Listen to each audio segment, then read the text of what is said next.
Welcome in, Big Blue Nation, to another episode of the Cats Talk podcast. I'm your host, Cam'Ron Johnston, joined as always by my co-host, Jacob Boyers.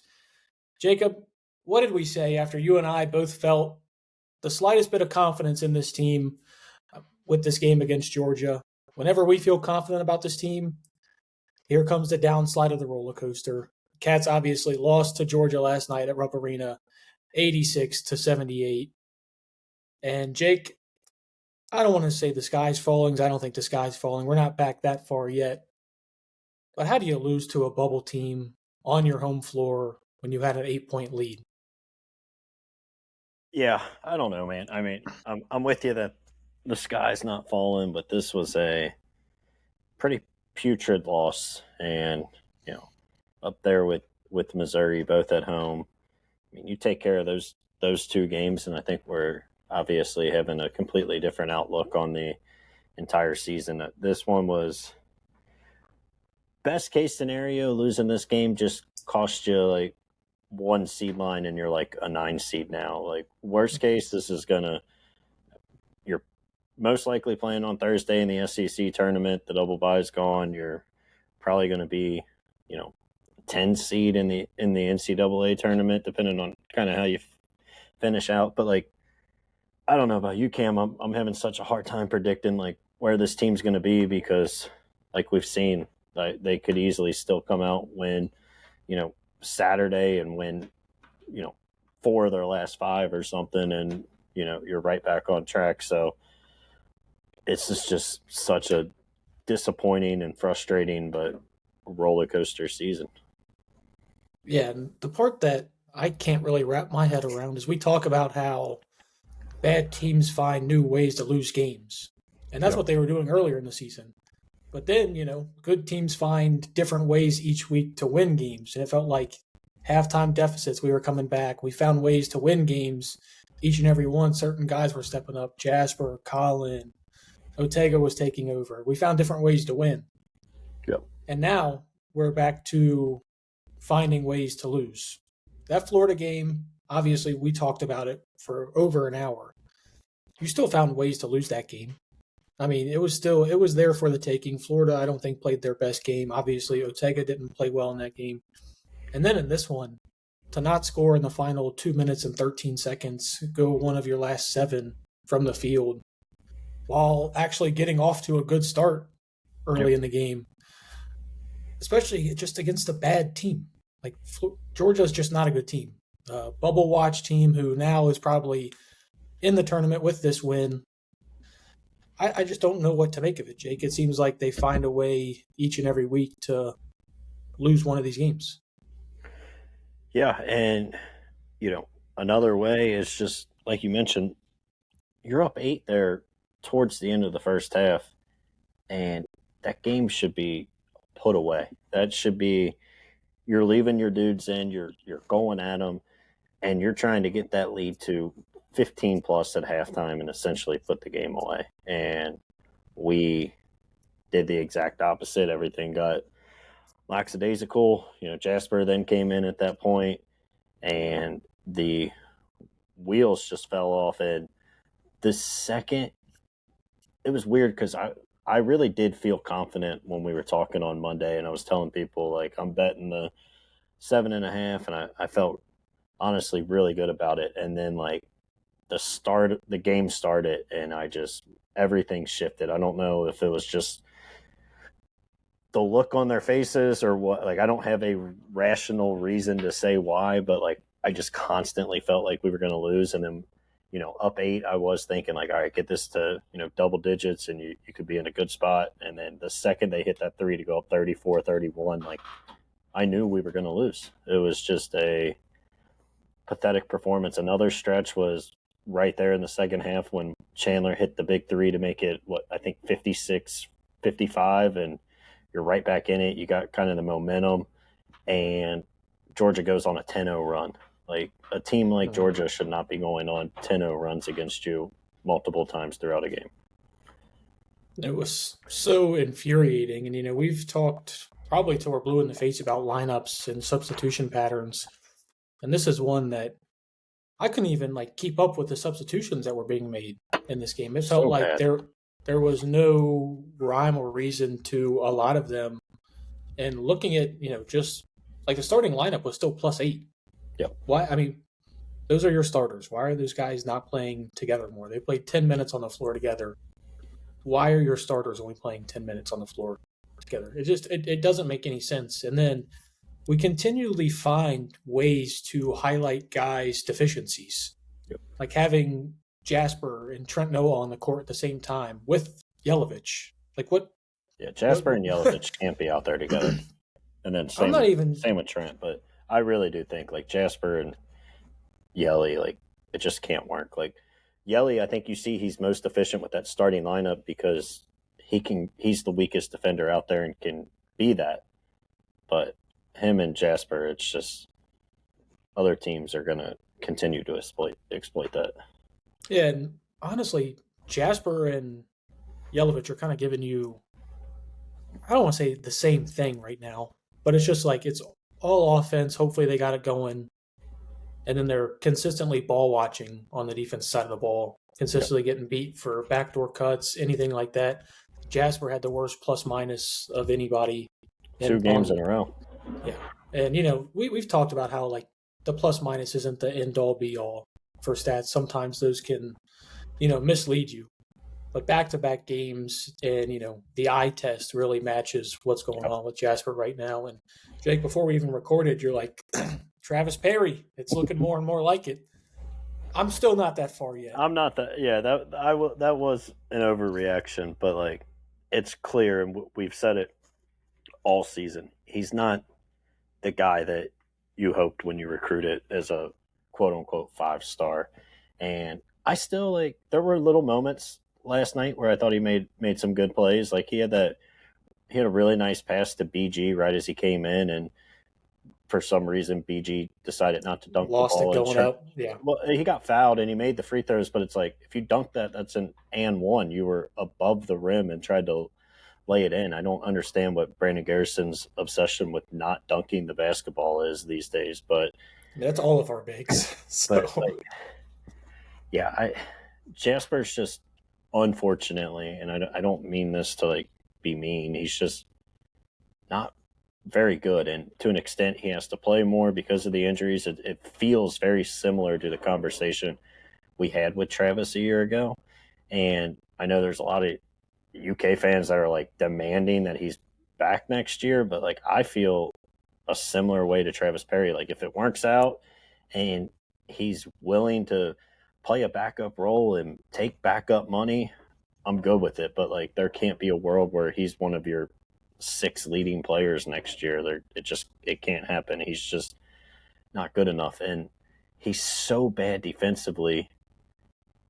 I mean, it's tough for anybody to be that bad defensively, but like we've talked about in the past with like certain guys, like if you're that bad, you better be like an elite level scorer, not just a guy that can knock open shots down and occasionally get hot. Like you better be a guy that can go get a bucket every other trip down the floor.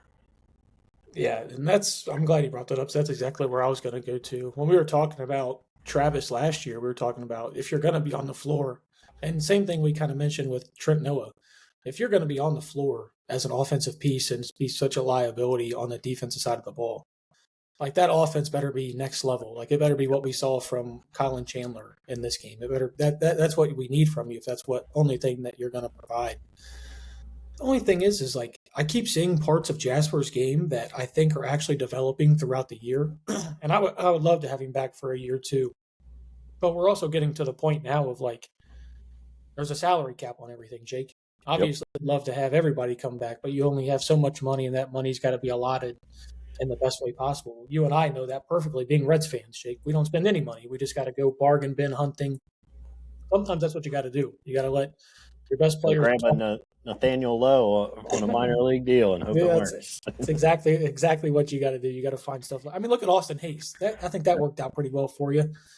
But I mean, that's where I think I'm at with Jasper and the thing that I find myself riding again. Here we go again, riding a roller coaster with him because there's certain games like you look at them and you're like the playmaking's there. You can see it starting to starting to come. He's starting to get more comfortable playmaking. He's finding guys with open looks. Still taking some bad shots. He's still, banking threes in, which, whew, man, don't even get me started on that. And Jake, before I get off the topic here, did you see Denzel's? It wasn't an air ball. Yeah. Oof. Now, I don't want to quote Coach Calipari, Jake, but you remember that meme last year where they asked Coach Cal, "Hey, how good's the SEC?" And he's just over there, "Woof." There's some wolves.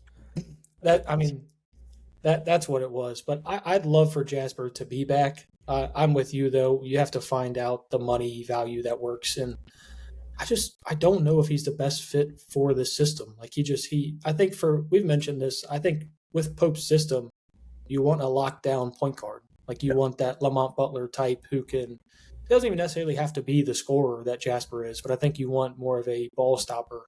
And the crazy thing is that like Jasper's struggles really haven't come from on-ball defense. It's just like not ready for swing passes. The extra passes are getting out there too fast, and he's getting blown by.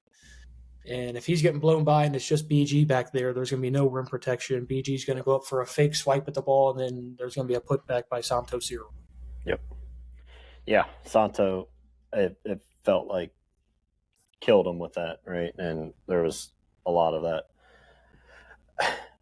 I know, we're 11 minutes in now, and there's been a lot of Jasper and, somewhat Yelovich talk. Like, there were obviously guys that were pretty bad in this team and everything, but the coaching in this one was putrid. And I think, it's pretty clear to say, like, this was a bad coach game by Mark Pope, and I don't understand. You mentioned the substitutions. Your starting fives +8. Like, I don't understand just everything. Like, I don't understand the mass substitutions. I understand. Like, I get it if you're telling me you want to try. Like, you don't want Owe playing 38 minutes a game. Like, I get that. Even if you want. I think Colin, Denzel, and Owe all have to play about 30 minutes a game. And I would even probably put Malachi there outside of. I think you're getting to the point where it's got to be 35 from all of them. Because even in this one, Ortega was 35, Denzel was 32, and Colin was 34. And like, I don't think there should ever be moments where two of those three aren't on the floor at a particular time.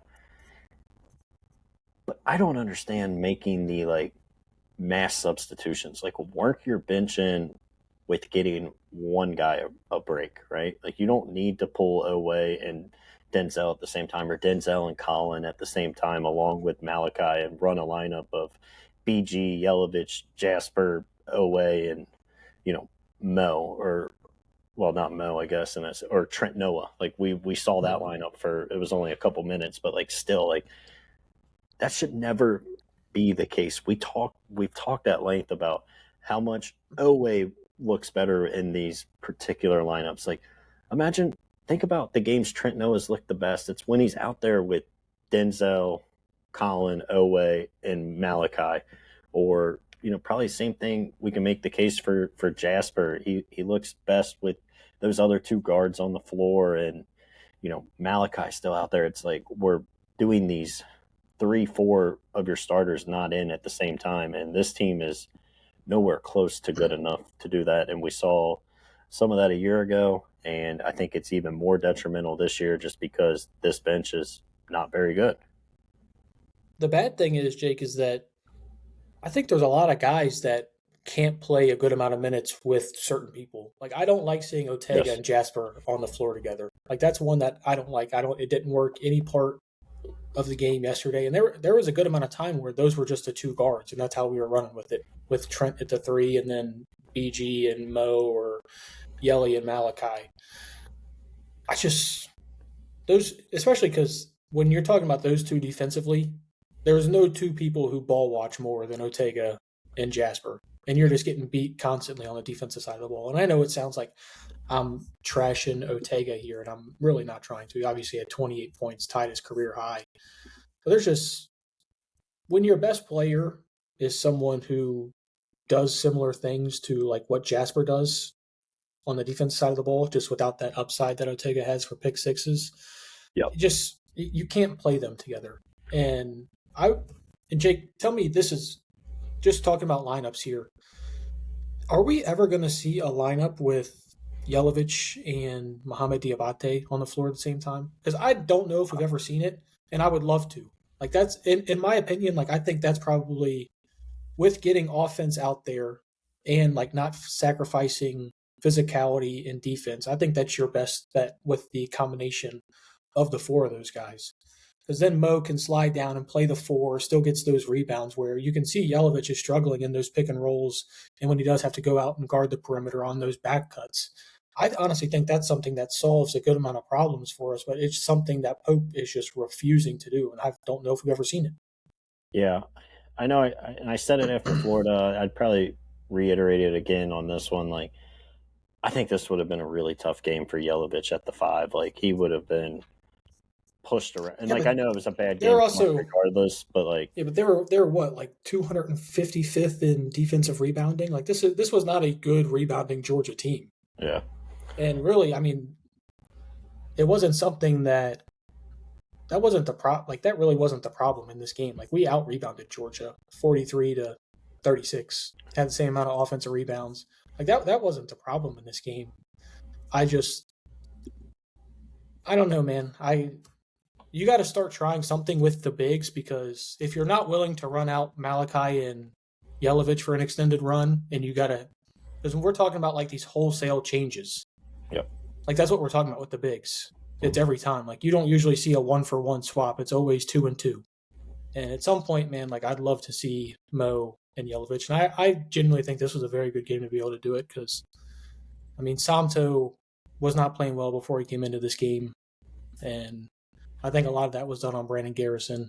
And I don't know, man. That's where I'm at. I can't watch BG be at the 4 anymore. I mean, I just can't watch him. I can't really. Yeah, I was about to say, like, I can't watch him be on the floor. I understand you got to give Malachi breathers, and there's games he's in foul trouble. Like, I understand he had to play. His hand was forced to play a lot of minutes at Florida. But, like, I especially can't watch him go out there and play the 4. I would much rather live and die by what Diabate and Yelovich can give you. And you mentioned highlighting, like, players' weaknesses, and I'm not going to say it was horrible in this game, but, like, there's still so many times where, like, we're putting the ball in Diabate's hand at the top of the key. And it's like, that's never going to really work. Like, you want him to be the Amari style, and, like, when he does pass it quick, it's usually not the end of the world. But when he gets out there and he's kind of forced to hold the ball for a second, it never works positively. And I think that's another case. Like, Diabate is what he is. He's a guy that's going to rebound, play physical, and, like, just let him be that. You don't need to try to make him be an offensive threat. And I think when you're playing him with the right lineups and he's got 4 offensive threats around him, you don't need him to be that. He's giving you exactly what you need from him. But that's just another case of putting someone in a situation where their weaknesses are going to be highlighted the same way we do with other guys on the defensive side. I feel like we do it far too often with him on the offensive side.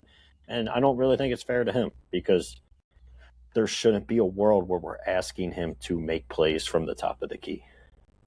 Yeah, and I completely agree with that. And I think a way in which you can kind of free that up, because even when, like, I'm not going to say it's my favorite offense to see, but I'm not at the point where I was, at the middle of the season, where if I see him dribbling, I'm like, oh shit. Yeah. Like, I'm not at that point anymore, but I'm also at the point, like, he's always in there with BG, and we can say Brandon can hit the 3 all he wants. Like, dude, they're sagging off so much right now, and he's not even attempting to take these shots. That's another reason why I'd like to see him out there with a Yelovich. That way, if the second big does crash down, all of a sudden we've got numbers and we can start moving the ball around. I mean, and the crazy thing is like, each week we're talking about somebody else is our most consistent player now. Like, now we're at the point where Mohamed Diabate is one of the most consistent. We're at the point where Colin Chandler is now back to being the most consistent. Can we get like a 6-game stretch of people being consistent, like reliable at their jobs. Because like even Ortega, for as well as he played through most of this game, that final like 8 minute stretch that he had was just liability on the defense side of the ball. Had two giant turnovers, and then Pope after the game is like, oh, he was fatigued. That's why he dribbled it off his. That's so. I mean, Jake, that's just a horrible excuse, and I think does Mark watch like I get he probably doesn't have as much time as you and I do to go watch random college basketball games, but does he see that everybody else plays their guards around 35 minutes a game, and like that's common practice? That's not like a outlier. I mean, even then, and I know we said this last year, and that's what's frustrating. Is like we're back to the same conversations we were having a year ago. Oweh has his faults. He's going to have plays that he takes off and this and that. And even then, I would take a dead tired Ortega Oweh at 36 minutes over what the alternatives are. And we said the same thing a year ago with certain players. We said it with Omari last year. Like, I will take a fatigued Omari over a extremely fresh Brandon Garrison and a fatigued Lamont Butler over a Travis Perry. Like, I understand those guys have to play to an extent, but like you gotta work them in. Like we were talking about, the three guards need to play 34 plus minutes. Like even then, like you can still like with that, you're probably still getting Jasper 10-ish minutes to be out there. Yeah, it can still be a rotation. They don't have to all be playing together at all times of the game. Right, and you don't have to just pull two of them at the same time. Like that's clear it's not going to work. But like we've complained about it for almost 2 years now. The rotation has to be shortened. It has to an extent this year just because you have so many people hurt. But even then, I just feel we'd like probably still be playing all these guys if exactly. If we didn't. But like I just don't understand the times we pull people. It just doesn't make sense. You mentioned the mass subs and I don't know. I really am just kind of at a loss for words.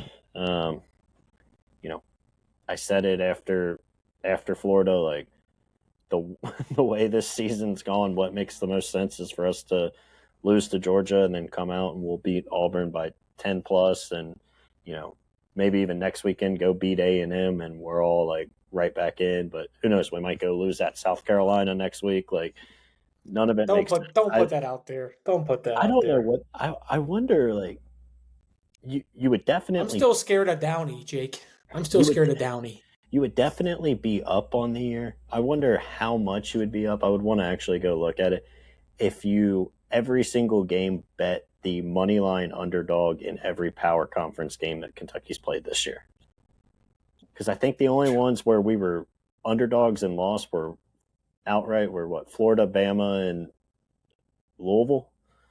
So I think so. Yeah, we were favored against UNC. We were favored against Missouri. What about Gonzaga? I can't remember what Gonzaga. I think that one was almost like a pick 'em, if I remember right. Yeah, I can't. I don't know. I would have to go back and look, but like we've lost multiple times as a 8-point favorite. We have obviously won multiple games as a 6.5 point underdog. So I just this is just what this team is, and I think the better way to say like not inconsistent is they're just kind of a very mediocre team, and a mediocre team when they're playing their best can beat some people outside of probably the 8 best teams in the country, but when they're not clicking and playing on all cylinders and you have bad coaching decisions, you can lose to Missouri and Georgia at home and get ran by 30 plus against Gonzaga. Yeah. Well, thanks for bringing those up. I think we were favored against Michigan State back to that point real quickly. I believe we were, yeah. But the part that frustrates me the most is that it seems like anytime we take a step in an aspect of our game, right? Like Arkansas, everyone finished around the rim. Oh, next 2 games, we can't buy a bucket around the rim. 3-point defense starts to look a little bit better. Okay, you just give up 14 of them to Georgia. It just, I don't know. Like, I don't know if this is game plan specific, where we're just like, hey, like this is a game we can allow them to shoot a lot of threes or get up open threes. But Jake, I can put you out the left wing, and I think you're probably going to go 4 for 10 if you're wide open. Like, I mean, that's just what it is. Like, these guys are still like Division I college athletes, and you're letting these guards shoot uncontested threes. Well, they're still going to go open. Yeah, me and you said before the game, like, I know Florida's 3-point numbers Georgia's 3-point numbers weren't great, but you said, like, what's the world Kentucky loses? And I said, Georgia just shoots well from behind the arc. And to your point, just about anybody can go out there and shoot well when they're getting wide open shot after wide open shot. And it really all stems back to not being able to guard the ball and stop it from getting in the paint. It forces then Malachi to have to step up and get out of position, or Mo to be out of position, that then somebody else has to come down. And then next thing you know, you got guys in the corner wide open. And that's really what it was. I mean, they did, I will say, to the Cats' credit, it did feel like down the stretch they were actually hitting contested threes. But that was only because we actually started forcing those. Like, after they were getting the paint touch, we were forcing it outside. And a lot of that is because of Malachi. How awesome would it be, Jake, to have a potential lottery pick that's known for blocking shots? Like, that'd be kind of cool to have right about now. And, I'd like to have that. I think that'd be cool. I almost said that after Florida when we were on here talking, and I was like, I don't even want to mention it.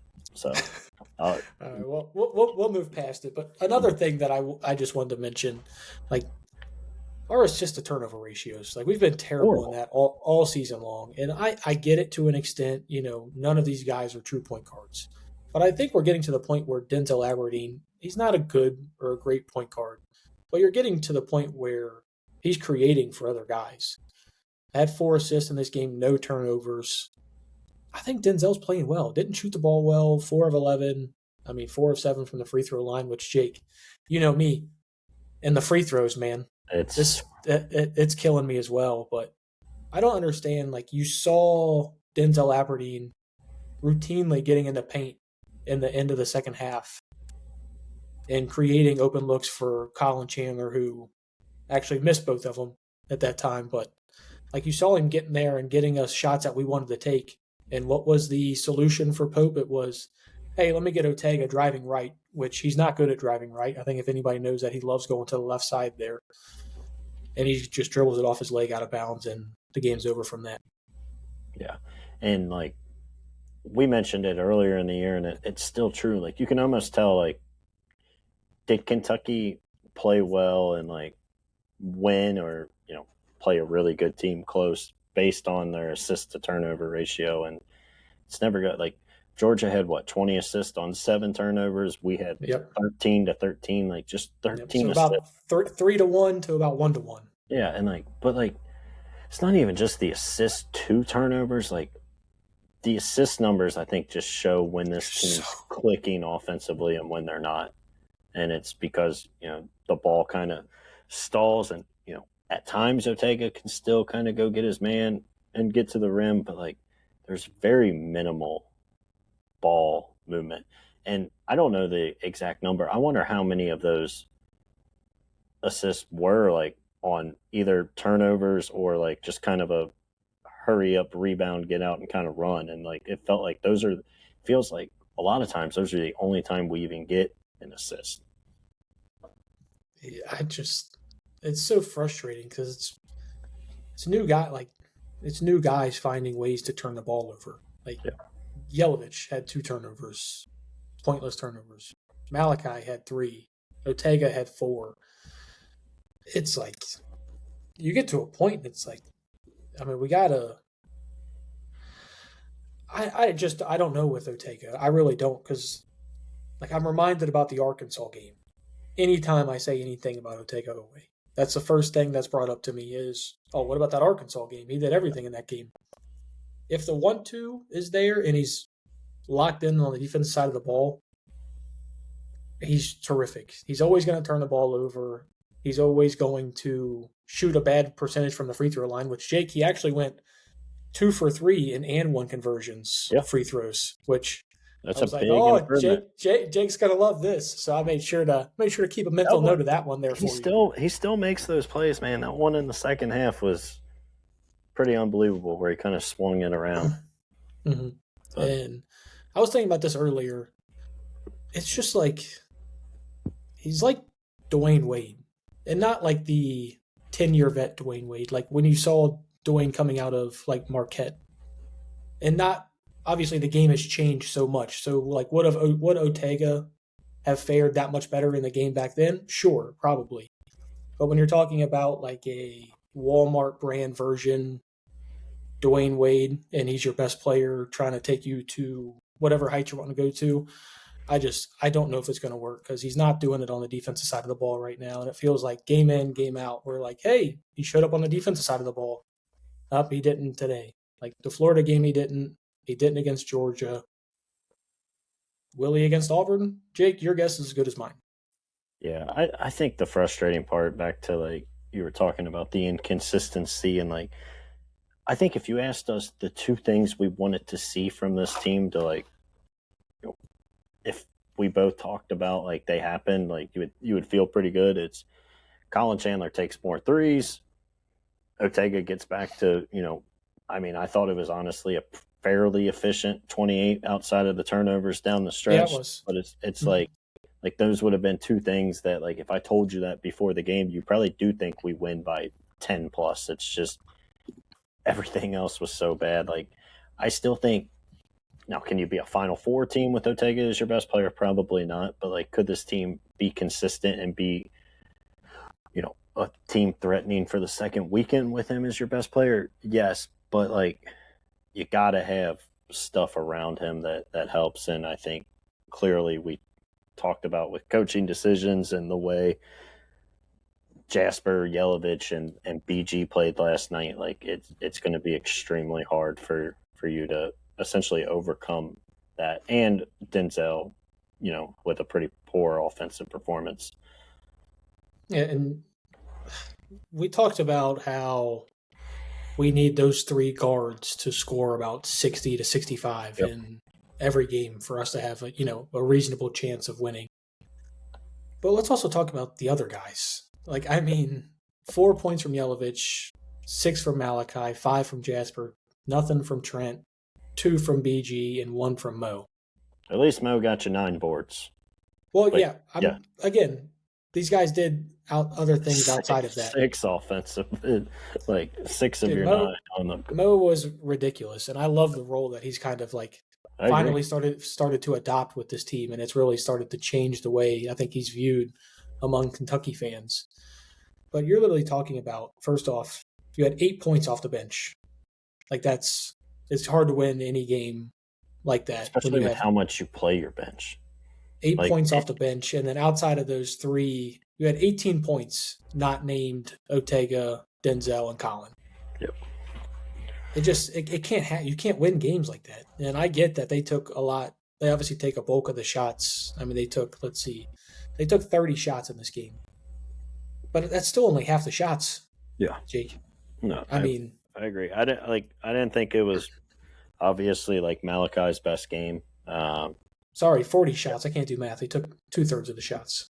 But like, I thought Yelovich was really bad, and I've been with you on the, like, he needs to play a little more. But like I mentioned after Florida, like, part of that is you got to show them something in the 15 minutes you're getting right now. It can't just be, maybe if we play you for 20 plus minutes, things get a little better and you're not worried about coming out as quick. Like, at some point you do have to perform. And I think he's a lot like, I know you kind of mentioned, like, he is a lot like Jasper. Obviously they're different players. One's a guard, one's a big, but like, what they give you and like what they're doing in their minutes, I think is extremely similar right now, right? Like, neither one of them's really shooting the ball well.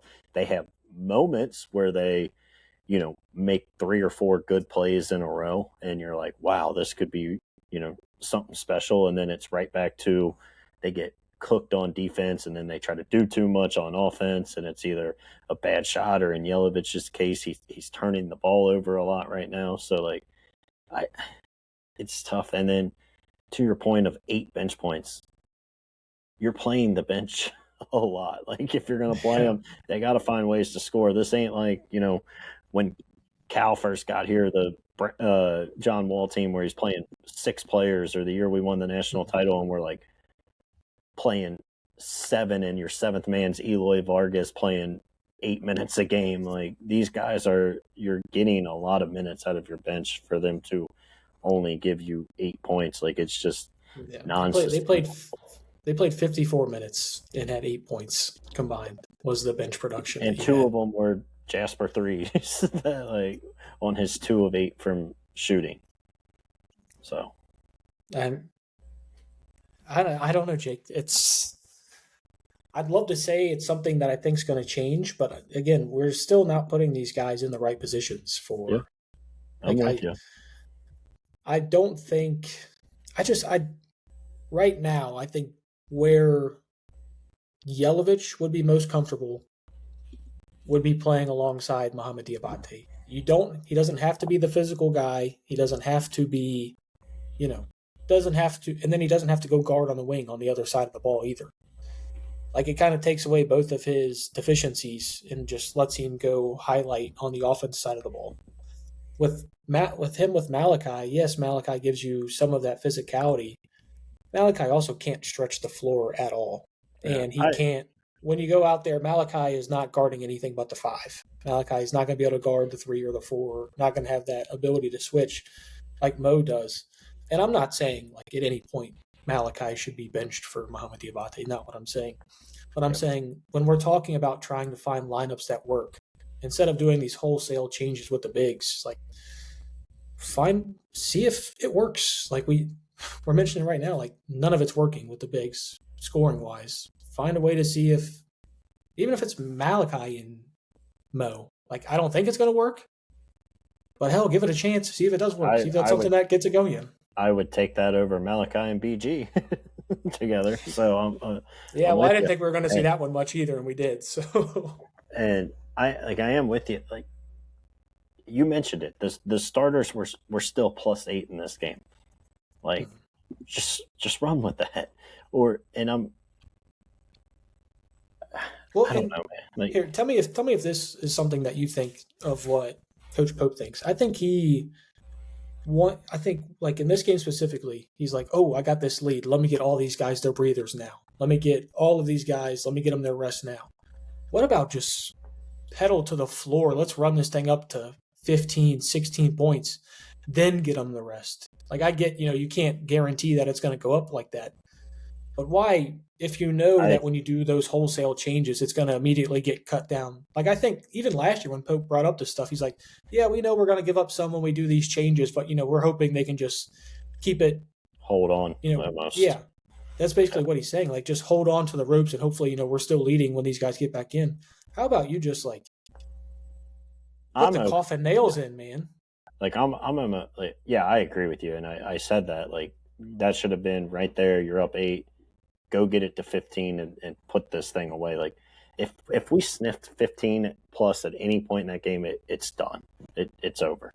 And yeah, you think Santo's going to play with that much effort in that game if they're down 15 plus? No chance. Yeah, and there's just none of that. Oh, man, I'll never forget.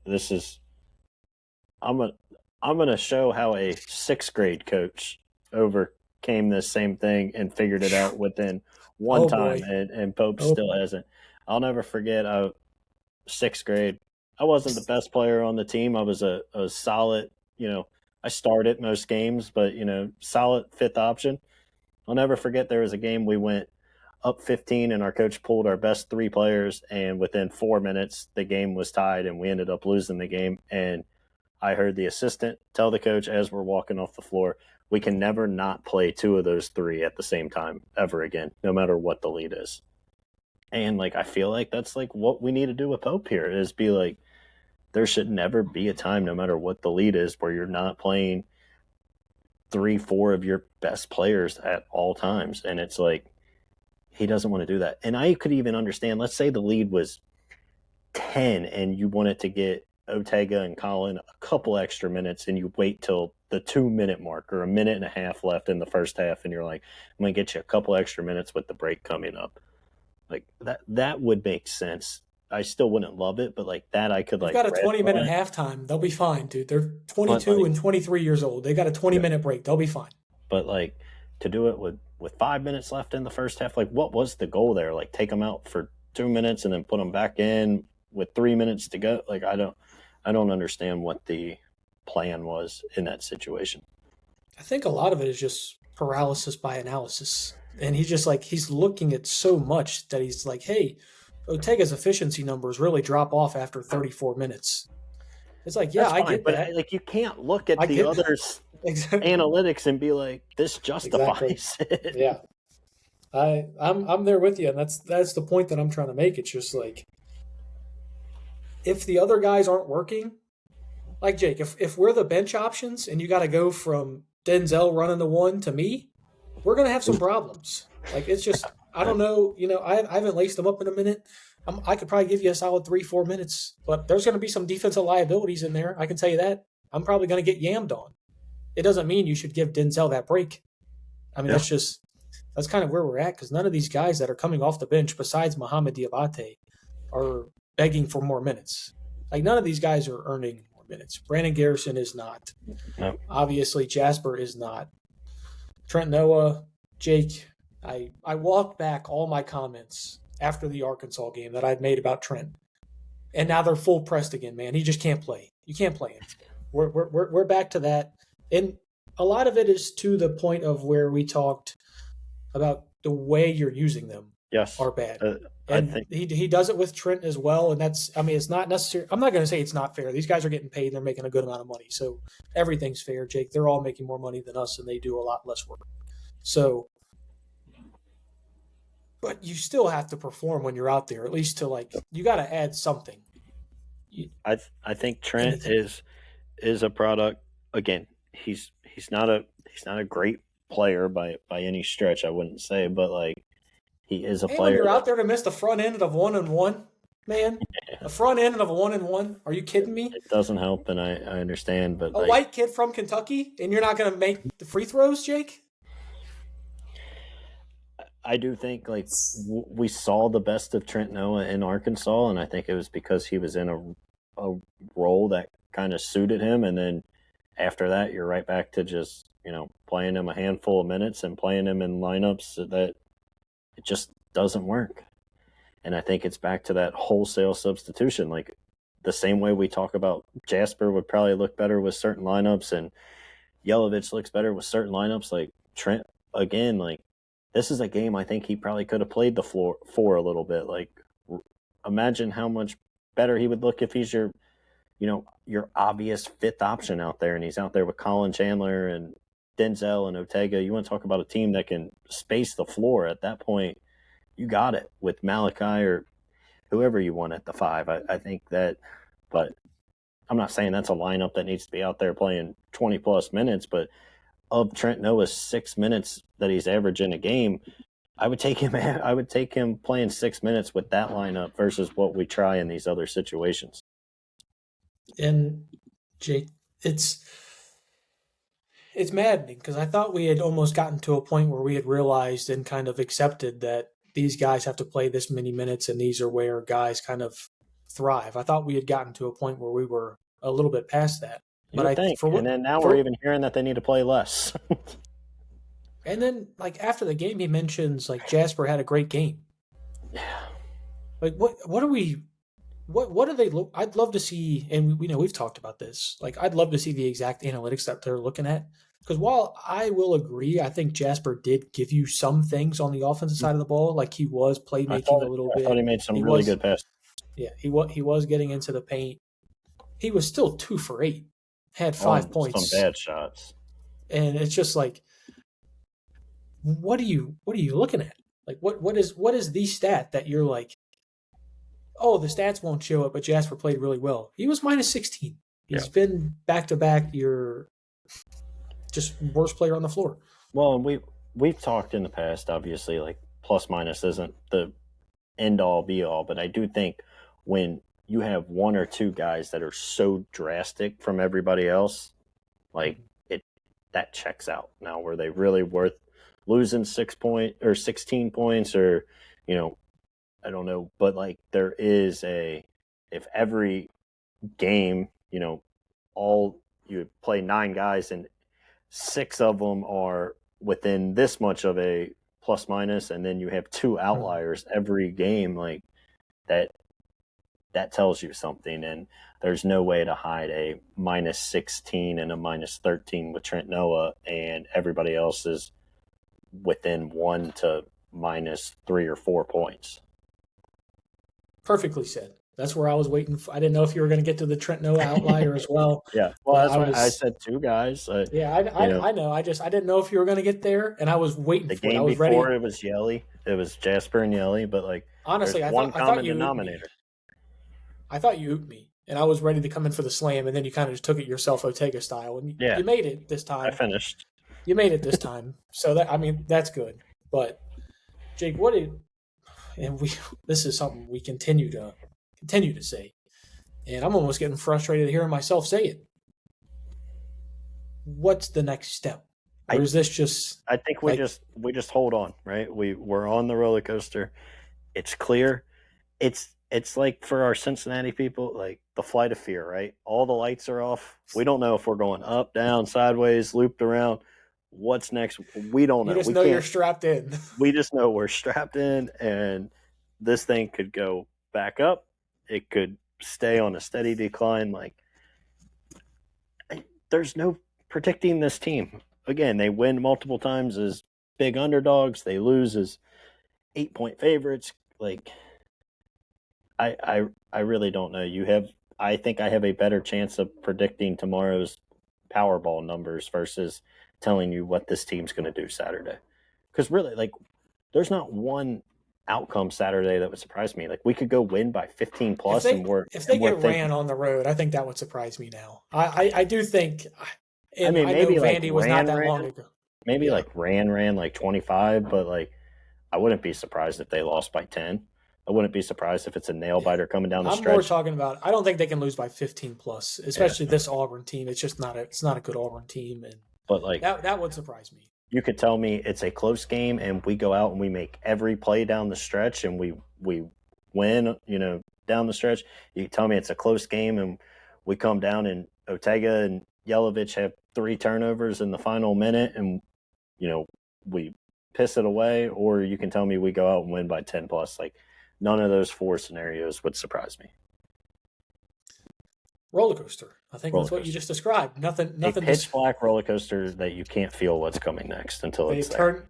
They turned off all the lights. You got no sense or feel for what's going on, and neither do I right now. You just know you're just along for the ride. You're strapped in and you're hoping for the best.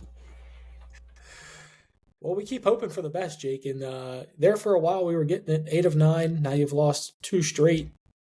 The team had resiliency after how bad the season started. Do you think that that's something that they're going to continue with, or do you think this Georgia loss could be a snowball effect? Because the Florida game, we talked about how that's a game that they should lose. Like, let's just call it how it is. Florida's a better team. They were at home. Florida should have won that game. This was not a game that you should have lost. I was really concerned with that after Missouri. I'm not so much now. I mean, even last year, we had some bad losses at home. And like I would be shocked like if they quit. Like, maybe if you lose to Auburn and then come out and lose to South Carolina, like the wheels just completely fall off and the wheels are off already if you do both of those. I'd argue that the wheels are off if you lose against Auburn on Saturday. But I don't think they're going to quit. They've shown resiliency, I think is the best word, multiple times this season. And again, I just think they're it's easy to say like it's 100% effort based. Like, the effort has obviously gotten better from the beginning of the year. I just think it's, again, just a mediocre team that when they're playing really well can beat somebody. When they're playing bad, they can lose to just about anybody in the conference. And I think it's just going to be one of those things where we're just going to hop on and ride the wave. And, I said 4-2. Like, it still wouldn't, I'm going to say shock me and floor me, like if they still do that, because like you're talking about have to go beat Auburn on the road, South Carolina on the road. You could probably still like 3-3. I guess probably the most likely, but like, would it be shocking if you told me after beating Auburn and South Carolina they win 2 of 3 against Vandy at home, Florida at home, and A&M on the road? Like, Let would me it let me let me shock pose me? it to you this way, Jake. This is almost going back to like our football podcast, but what do you think's more likely now that you've already Here we started go. off this 6-game I, stretch? Four I, and two or 2-4? oh Because God. I'm personally, and the thing is that like I think I'm still on the 4-2. I obviously would not bet it. Would not bet it in the slightest. Wouldn't touch it. I still don't think this team beats Vandy. I don't think they beat Vandy, so I already think that's one loss. And now you're talking about you've got to win the rest of the 4. That's on 3 games on the road, and then beating the best team in the SEC at home. Yeah. Man, I would go back and forth. I guess if you like forced me to pick, gun to head, said you had to pick, Yeah, it's I up would there. It's I at would I would honestly probably say 2-4, but like because here's what's weird. Like I really do think 3-3 is obviously the most likely, and I know that's a cop out, but like yeah. That's I why I didn't like give you that option. I think it's going to be like 3-3, and you're going to go 2-1 against that final 3 stretch. Like, like they could lose Saturday and lose to A&M and like go 3-3. Like that's what I had with us beating Georgia, obviously, to go 4-2. Like I really do think they're going to find a way to finish and go 2-3 over those last 3. And maybe they lose to Vandy, but then go and get A&M on the road. I don't know, but like I think they're going to win 2 of those. And now you're kind of at a point where you have to. But I guess if you made me pick which one's more likely, I would say 2-4. And that's why that Georgia game was so important. You mentioned like a Yes, mediocre team we said it before the game. that cost you a seed line at the least, like you mentioned.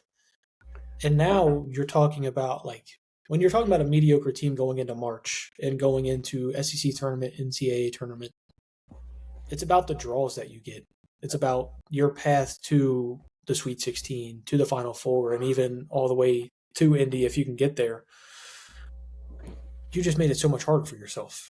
Yeah. And each one of these losses that you let escape away, like Jake, how much better would we feel about this team at 19-7, taking care of Missouri and Georgia versus looking at it at 17-9 right now? 19-7, and you would have been what 8-3, or 10-3 in conference. Like, yeah, you're talking about. And you're still talking about double bye still on the table for the tournament. Yep. Yeah, you're thinking about not having to play till Friday in the SEC tournament. Now, I know it's unlikely, but like there is still a world where you play on Wednesday. Like if you go 2-4 and some of these other teams get hot, like you're playing on Wednesday at 2-4. I think 3-3, you're almost guaranteed to play on Thursday, but like that's a possibility, man. I don't want to play on Wednesday. I don't want. That's just. I'm not going to Nashville this year, which for Kentucky fans that might be a relief. Have we ever played on Wednesday? No, I don't. I was about to say I don't think we have because before we talked about this. We talked about this last year. Before we added Oklahoma and Texas, there was only 2 games on Wednesday. Now there's 3. I don't know if the extra teams. I think there was just 1 game on Wednesday before. I think there was always just 2. that like the bottom 4, and I think now it's 3 games on Wednesday. But whatever. Bad podcast. Either way, we don't want to play on Wednesday. That's what we're talking about here. And if you're playing Wednesday, more than likely you're like the 9 seed. You're probably going to have to play Florida or Bama or Arkansas. 4 games on Wednesday now. So sorry, there's 16 teams. So I knew it wasn't 3. You said 3, and I was like, I know that one's not right. That just doesn't make that one just didn't make sense. But I couldn't remember how many it was before. But no, we had never played on Wednesday. We were fighting that urge last year. Even the COVID team found a way to get to Thursday. You love making me depressed. It's like that's your calling. You bring up the COVID team, Trying to have Dude. a good. I'm trying to turn this around right here. I'm about to lead into this Kentucky Auburn game. I'm going to start talking all these good vibes, and here you go, bringing up the COVID team. All right, let's go. Let's talk about Saturday. I don't even know what I'm going to predict. I have no idea if I'm going to predict a win or a loss. So go ahead, Mr. Johnson. The floor is yours. Are you wanting me to like talk you into it? Is that what you're wanting here? Just go ahead and give me your prediction, and I'll figure it out. I think I know where I'm leaning. Well, Jake, as we're talking, you know what? I'll just Auburn go first. is... I'm ready. All right, go for it. Go for it. This team just it frustrates me to this point here. Really upsets you. Yeah, I mean, I told you before we hopped on, I couldn't even. I had to put on a Bengals hoodie today. I couldn't even force myself to put on blue today. But yeah, that's even worse. You got a Reds hoodie over there. We still got outlook for this season, at least. We got April at least. we got till May 1st, and then it's my birthday and the Derby. So who cares? Yeah. No. The last time I said this, it obviously backfired, and we lost to Missouri. But I'm gonna say the same thing. I'm gonna pick Kentucky to win just because I can't imagine humping on here next Monday and doing this after a loss. And I said that before we played Missouri, and we lost, and we had to hop on here and talk about that one. So I don't know. Maybe history repeats itself. So, but I'll pick Kentucky to win. You got a score for me? Yeah, I guess I'll give you a score. I'll go 79-75. We make a couple plays down the stretch to get it done. Colin Chandler, another big three at some point. Jake, talk about making us look smart. We talked about drawing up plays for Colin, and don't get me wrong, I don't think many of these plays were drawn up for Colin, but he just took it. And I'm did he really? I mean, we're at the point now where that's the best shot you're going to get.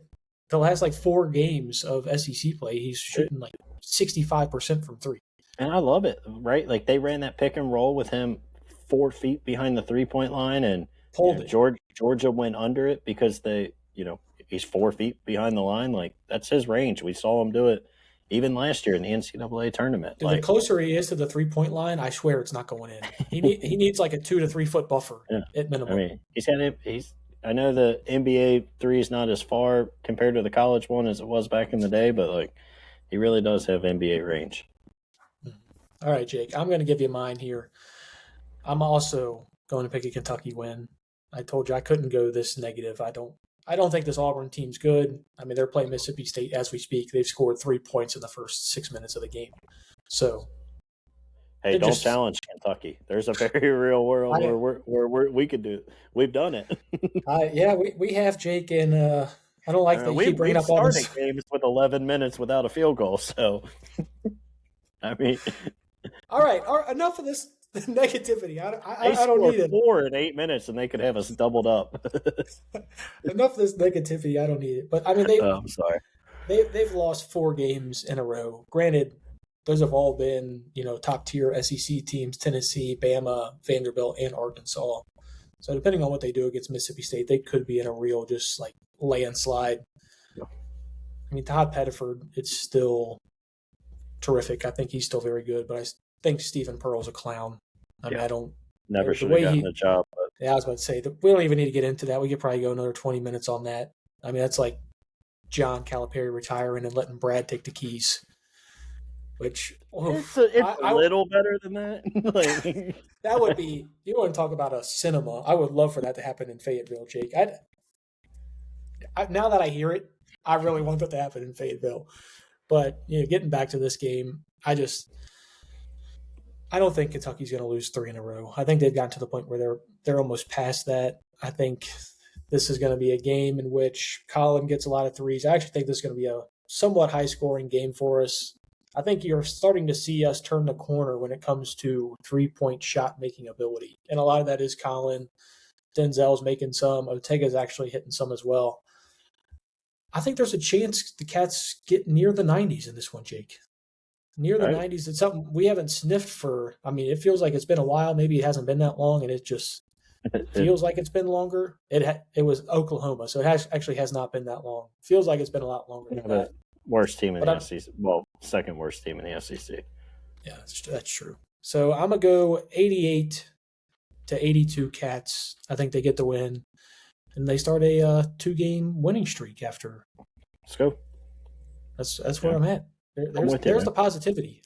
None of this Jacob Boyer's negativity. I don't know what happened to him today during his work day, but obviously he just unleashed it all on you, Big Blue Nation. So yep. I'm sorry, BBN, that I couldn't come in and be a sunshine pumper after we lost to freaking Georgia at home for the first time since 2009. So my bad. Hand up.